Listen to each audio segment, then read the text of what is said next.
অবশ্যই ঠিকই সবসময় চাই যে বাচ্চাদেরকে যে বই মেলায় এনে উৎসাহিত করব বই পড়ার জন্য। বলতে হবে, বাচ্চাদেরকে শেখাতে হবে।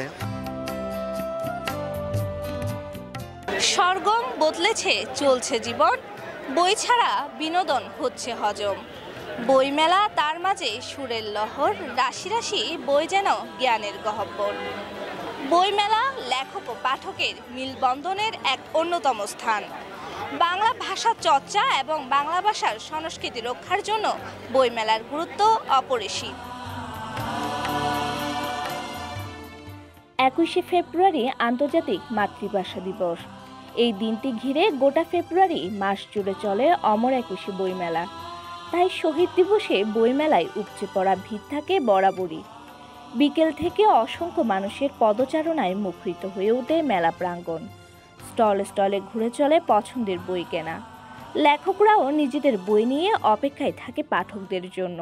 ফেব্রুয়ারির 21 তারিখ দুপুর বেলার অক্ত, বৃষ্টি নামে বৃষ্টি কোথায়, বরকতেরই রক্ত, হাজার যুগে সূর্য তাপে জ্বলবে এমন লাল যে। সবসময় চাই যে বাচ্চাদেরকে যে বই মেলায় এনে উৎসাহিত করব বই পড়ার জন্য। বই পড়ার মধ্যে আলাদা একটা যে মজা আছে, আনন্দ পাওয়া যায়, এটা বই পড়ার মাধ্যমে বাচ্চাদেরকে দিতে চাই আমরা। বিভিন্ন রহস্যজনক, সায়েন্স ফিকশনাল। 21শে ফেব্রুয়ারিটাকে আমি চট্টগ্রামে বইমেলাতে উৎসর্গ করেছি, যার কারণে আমি খুব আনন্দিত এবং উদ্বেলিত। কাজী নজরুলের বই এগুলো ভালো লাগে। দেখতেছি কিনবো। বলতে হবে, বাচ্চাদেরকে শেখাতে হবে। মানুষকে ভয় পাও। বিশেষ করে গল্পের বই, তারপর যেমন সায়েন্স ফিকশন, ওগুলো পড়তে বেশি ভালো লাগে।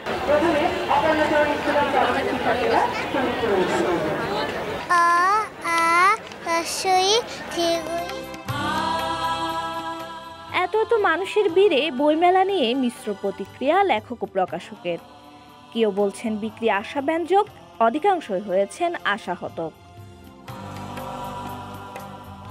আসলে পাঠকের সংখ্যা তেমন নাই, আসে ঘোরাফেরার জন্য। বইয়ের যে বিপণনের যে একটা সুন্দর যে একটা ব্যবস্থা, এটা আমাদের দেশে কোনো তৈরি হয়নি। 5-6টা মেলা অ্যাটেন্ড করার অভিজ্ঞতা অনুযায়ী পরিসংখ্যানে দেখা যায় এবারের বই মেলায় পাঠকের সংখ্যা সবচাইতে কম। 21শে ফেব্রুয়ারিতে বিক্রি হতো 20 থেকে 25,000 টাকা। এখনো 1,000 টাকা আমরা বই সেল করতে পারিনি। যারা বই কেনার জন্য মেলায় আসছেন এদের অধিকাংশই, শতভাগ না হলেও 90 ভাগের উপরে তারা বই কিনছেন। অনেকে একটা কিনছেন, অনেকে একের অধিক কিনছেন। এই ব্যাপারে আমি পুরোপুরি আশাবাদী।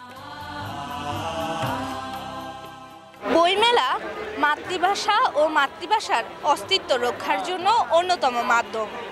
বই কিন্তু মানুষের প্রকৃত বন্ধু। সুন্দর সমাজ গঠন করতে হলে বই পড়তে হবে। তাই আসুন বইমেলায় বই পড়ি, বই নিয়ে ঘরে ফিরি। Momi Bhattacharya, citizen news, Chittagong.